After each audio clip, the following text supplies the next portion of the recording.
নমস্কার বন্ধুরা, আজ আপনাদের সামনে একটি অত্যন্ত সহজ এবং সাধারণ রেসিপি নিয়ে আমি হাজির হয়েছি, যা ব্যঞ্জনের প্রথমেই লাগে, তার নাম ডাল।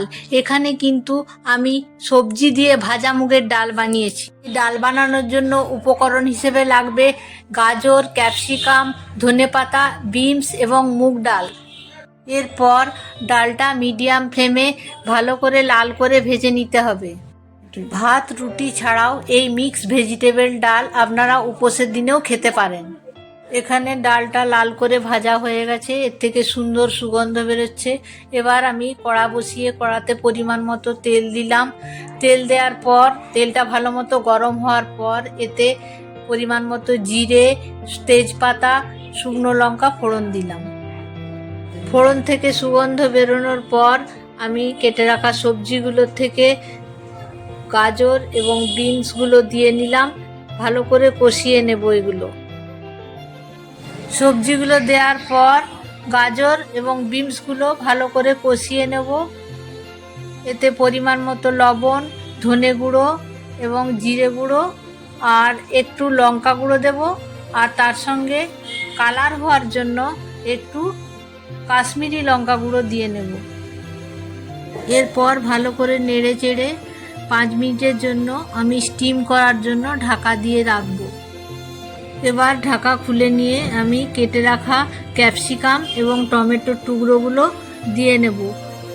তারপর আবারও ভালোভাবে নেড়ে নিয়ে আমি ভেজে রাখা মুগ ডালগুলো দিয়ে দেবো এর মধ্যে।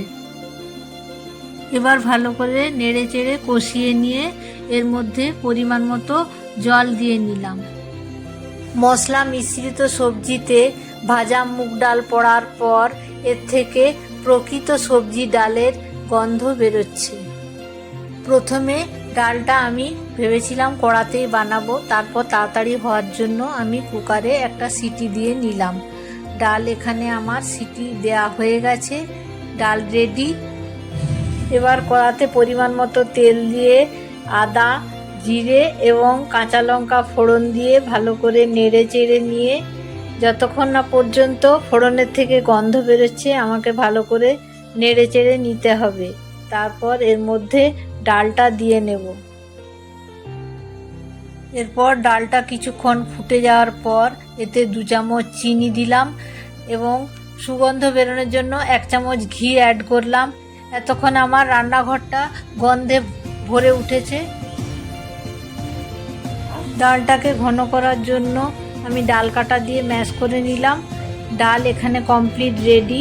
পাত্রে ঢেলে নিলাম, তারপর ধনেপাতা দিয়ে গার্নিশ করলাম। আপনাদের যদি এই রেসিপিটা ভালো লাগে তাহলে লাইক, কমেন্ট, শেয়ার করবেন। সুস্থ থাকবেন, ভালো থাকবেন। দেখা হচ্ছে পরের ভিডিওতে। নমস্কার।